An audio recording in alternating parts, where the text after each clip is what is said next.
வணக்கம். இன்றைக்கி பன்னீர் சீஸ் கார தோசை எப்படி செய்கிறதுங்கிறத இந்த வீடியோவில் காமிக்கிறேன். எல்லோருமே சப்ஸ்கிரைப் பண்ணுங்கள், லைக் பண்ணுங்கள், ஷேர் பண்ணுங்கள். உங்களுக்கு ஃப்யூச்சரில் எதாவது வீடியோஸ் வேணும்னா கமெண்ட்டில் லீவ் பண்ணுங்கள். நான் அது உங்களுக்கு நெக்ஸ்ட் வீடியோவில் சொல்லித்தரேன். இதுக்கு என்னென்ன தேவைன்னு சொல்லிடுறேன். இதுக்கு தோசை மாவு எடுத்து வச்சுக்கோங்க. தோசை மாவு இட்லி மாவுலாம் எப்படி செய்கிறதுங்கிறத வேறு வீடியோவில் உங்களுக்கு சொல்லித்தரேன். அடுத்து கடலைப்பருப்பு, தோரம்பருப்பு, பச்சைப்பருப்பு இல்லை சிறுபருப்பு சொல்லுவாங்க, அதெல்லாம் ஒரு கைப்பிடி ஊற வச்சுடுங்க. அதை அடுத்தது சாம்பார் பவுடர் கொஞ்சம் நம்ம வீட்டில் அரைச்சிருப்போம், இல்லை கடலை பவுடர், மஞ்சத்தூள், தனியாத்தூள், சில்லி பவுடர் எல்லாம் ஒரு ஸ்பூன் வச்சுக்கோங்க. அப்புறம் பச்சை மிளகா 2, காஞ்ச மிளகா 2 எடுத்து வச்சுக்கோங்க. கொத்தமல்லி தழை கொஞ்சோண்டு,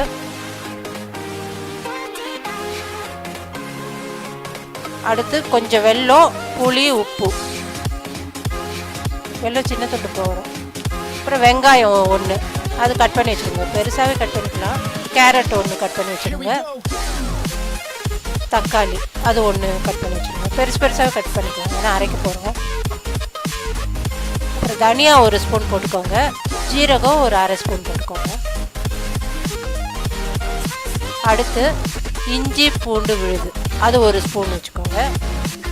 வெண்ணெய் 1 ஸ்பூன் அளவு, அது நல்லா டேஸ்ட் இருக்கும் வெண்ணெய் போட்டோம். அதுக்கப்புறம் சீஸு, அது கடையில் கிடைக்கிறது. பன்னீர் இதுவும் கடையில் எல்லா பிராண்டும் கிடைக்கிறது, வாங்கிக்கோங்க. எண்ணெய் தேவையான அளவு, அது சமையல் எண்ணெய் எதுவாக இருந்தாலும் சரி. இப்போ ஒரு பேன் எடுத்து சூடு பண்ணிக்கோங்க. அதில் ஒரு 2-3 ஸ்பூன் எண்ணெயை விடுங்க. எண்ணெயை விட்டுட்டு அது பேனில் ஒட்டாமல் இருக்கும், அதனால் கொஞ்சம் திருப்பி சுழட்டிக்கோங்க, அப்போ எல்லா இடத்துலையும் படுற மாதிரி இருக்கும். இப்போ அடுத்தது வெங்காயத்தை அதில் போடுங்க. வெங்காயத்தை போட்டு வதக்குங்க. வெங்காயம் வதக்கிறதுக்கு உங்களுக்கு மரக்கரண்டி யூஸ் பண்ணுங்கள். என்னோடய ஃப்ரெண்டு ஒருத்தவங்க சொன்னாங்க, நீங்கள் லாஸ்ட் வீடியோவில் ஸ்டீல் கரண்டி போட்டு வதக்குனீங்க அப்படி சொல்லியிருந்தாங்க. ஸோ தக்காளியை போடுங்க.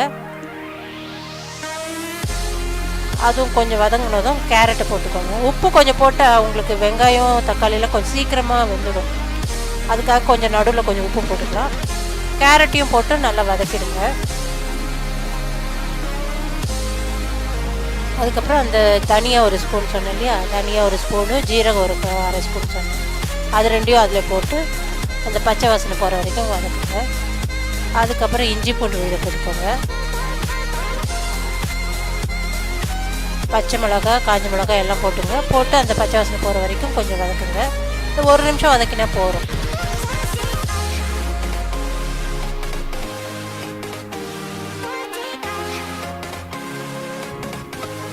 இப்போது இந்த புளி, உப்பு, வெல்லம் எல்லாம் இருக்கு இல்லையா, அதை எல்லாமே போட்டுருங்க.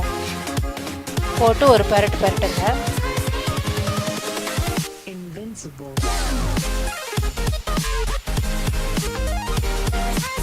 இதுலேயே நம்ம எடுத்து வச்சுருக்கோம் இல்லையா, சாம்பார் பவுடர், சில்லி பவுடர், தனியா பவுடர், மஞ்சள் பொடி, இது எல்லாத்தையும் போட்டுருங்க. போட்டு மேலே 1 ஸ்பூன் எண்ணெயும் விடணும், அப்போ தான் அந்த ஒத்தாப்புலாம் வரும். அது வதக்குங்க. அந்த கொஞ்சம் ஒரு அரை நிமிஷம் 30 செகண்ட் வதக்குனா போகிறோம், அந்த பச்சை வாசனை இருக்கக்கூடாது.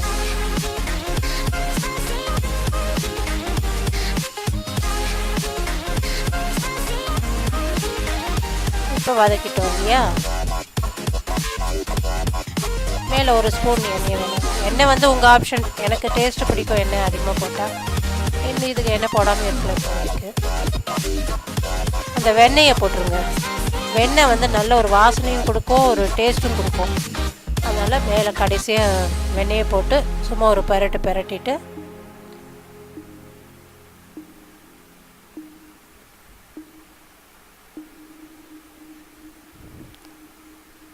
ஒரு மிக்ஸி ஜார் எடுத்துக்கோங்க.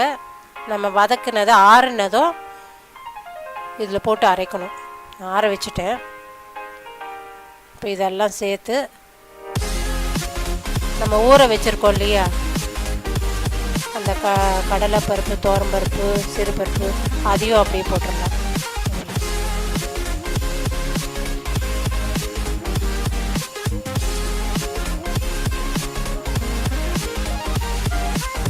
ஒரு அரை ஹவர் ஊறணும். அப்போ தான் அரைக்கும் போது நல்லா சாஃப்டாக இருக்கும். கொத்தமல்லி தழை இருக்கு இல்லையா, எனக்கு கொத்தமல்லி வாசனை பிடிக்கும், அதனால நிறையவே போட்டுருக்கேன். அந்த காம்போடையே போட்டுக்கலாம். உங்கள் மிக்ஸி சரியாக அரைக்கலைன்னா காம்பை கிள்ளி இலை மட்டும் போட்டுக்கலாம். இப்போ நல்லா அரைச்சிட்டேன் பாருங்கள், இந்த மாதிரி விழுது. தண்ணி போட்டு அரைக்கணும்னு இல்லை, உங்களுக்கு சரியாக அரைக்கலைன்னா கொஞ்சமாக தண்ணி போடுங்க. தண்ணி போட்டாலும் ஒன்றும் பிரச்சனை இல்லை, தோசை மாவில் எப்படியும் கலக்கிக்கோங்க.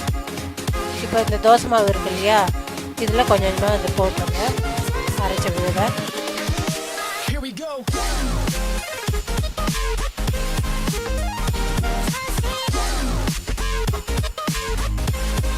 இந்த விழுதே நல்லா தான் இருக்கும் சாப்பிட.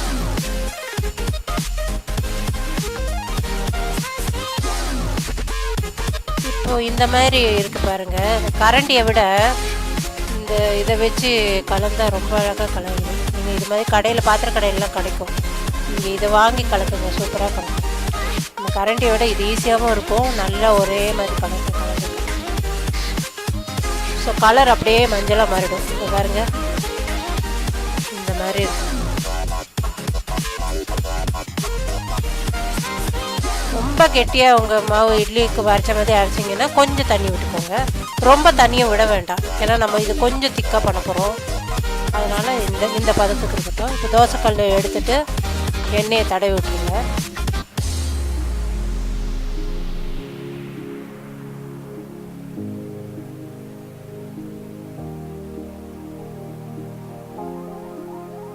இப்போ தோசை ஊற்றலாமா? அது பாருங்கள், ஒரு கரண்டி ஊற்றிட்டேன். கொஞ்சம் விட்டு ரொம்ப மெல்லிஸும் இல்லாமல் ரொம்ப திக்காக இல்லாமல் மீடியம் சைஸாக பரட்டணும். நல்லா சுற்றி விட்டிங்களா? இப்போது மேலே வந்து குட்டி குட்டியாக பன்னீர் கட் பண்ணி வச்சுக்கோங்க. இந்த மாதிரி குட்டி குட்டி ஸ்கொயராக ஃபுல்லாக ஸ்ப்ரெட் பண்ணி போடுங்க. நல்ல டேஸ்ட்டாக இருக்கும். இந்த பன்னீர் போடும்போது வாய்க்கு ஒரு மேட்ச் ஆகுது, நல்லாயிருக்கும்.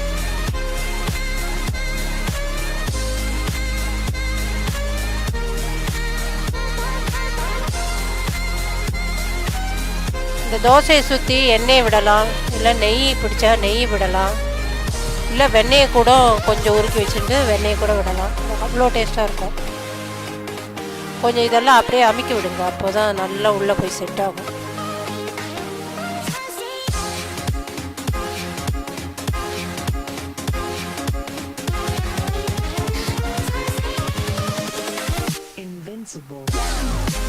இது உங்கள் ஆப்ஷன் தான், எண்ணெயோ ஒன்று. அப்புறம் இந்த மாதிரி கட் பண்ணிவிடுங்க, அப்படியேவும் சாப்பிட்லாம், நல்லா தான் இருக்கும். இப்போ பசங்களுக்கெல்லாம் கொடுக்கும்போது ஒரு மாதிரி டிஃப்ரெண்ட்டாக இந்த மாதிரி கட் பண்ணி கொடுத்தா பிஸா மாதிரி இருக்கும். அவங்களுக்கு கொஞ்சம் அவங்களுக்கு ரொம்ப விரும்பி சாப்பிடுவாங்க இந்த மாதிரி கட் பண்ணால். ஸோ இந்த மாதிரி கோடு போட்டுருங்க.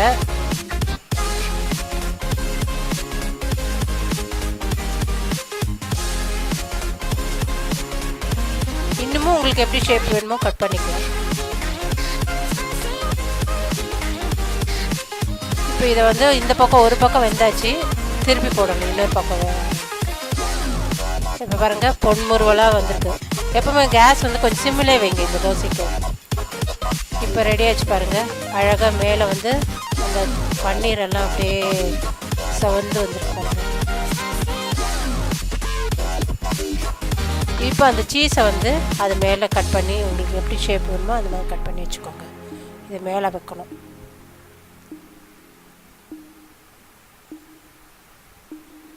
அந்த சூடாக இருக்கும் போது அந்த சீஸ் வைக்கும்போது லைட்டாக உருகும். அது அந்த சுட சுட சாப்பிடும் போது ரொம்ப டேஸ்ட்டாக இருக்கும். பசங்களாம் ரொம்ப நல்லா விரும்பி சாப்பிடுவாங்க. யாராவது கெஸ்ட்டு வந்தால் கூட இது செஞ்சு கொடுக்கலாம். ஒரு டிஃப்ரெண்ட்டாக இருக்கும் அந்த டேஸ்ட்டு. இந்த மாதிரி பீஸ் பீஸாகவும் கொடுக்கலாம், இல்லை முழுசாகவும் கொடுக்கலாம். பீஸ் பீஸாக கொடுத்தா கொஞ்சம் நல்லா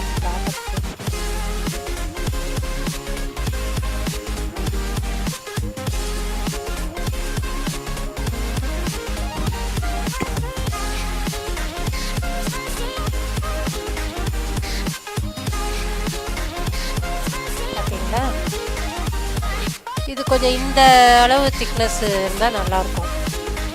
இது பாருங்களேன், கொஞ்சம் நான் ரொம்ப மெலிசும் பண்ணல, ரொம்ப திக்னஸும் பண்ணல, இந்த அளவு இருந்தால் அது ஒரு மாதிரி டேஸ்ட் நல்லாயிருக்கும்.